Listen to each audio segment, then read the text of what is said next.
பியூனாக இருந்து முதலாளியாக ஆன ஃபெவிகால் சாம்ராஜ்யத்தை உருவாக்கிய பல்வந்த் பராக் அவர்களை பற்றி தான் நம்ம இந்த வீடியோவில் பார்த்து தெரிஞ்சுக்க போகிறோம்.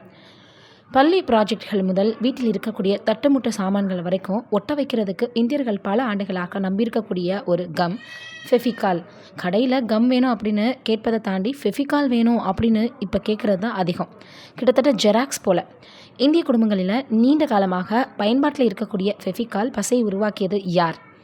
1959ஆம் ஆண்டில் ஃபெவிகால் நிறுவனத்தை பல்வந்த் பாரக் என்பவர் தொடங்கியிருக்கார்.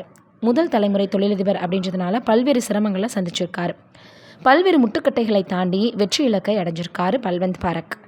இன்றைக்கு அந்த நிறுவனம் பல கோடி ரூபாய் மதிப்பை பெற்றிருக்குது.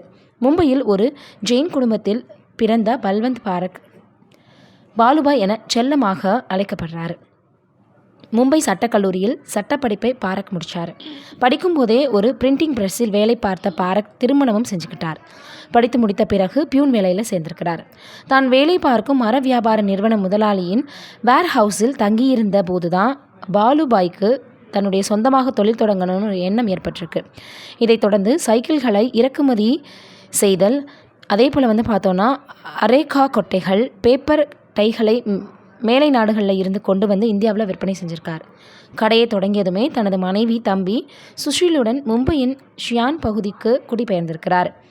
அப்போது நாடு சுதந்திரம் பெறுவதற்கான போராட்டங்கள் நடந்து கொண்டிருந்ததுனால சட்டக்கல்வி பயிலுவதற்காக பாலு பாயும் சுதந்திர போராட்டங்களில் கலந்துக்கிட்டார். வெள்ளையனே வெளியேறு போராட்டத்தில் மிகவும் ஆர்வமாக பாலுபாய் ஈடுபட்டார். அப்போது குடும்பத்தார் தந்த அழுத்தம் காரணமாக போராடுவதை நிறுத்திட்டு சட்டம் பயின்றார். ஜெர்மனியை சேர்ந்த ஃபெட்கோ என்ற நிறுவனத்துடன் 50% கூட்டு சேர்ந்திருக்கிறார். அந்த நிறுவனத்தின் தலைவர் ஹோசெஸ்ட் அழைப்பின் பேரில் ஒரு மாதம் ஜெர்மனிக்கு போயிருக்கார்.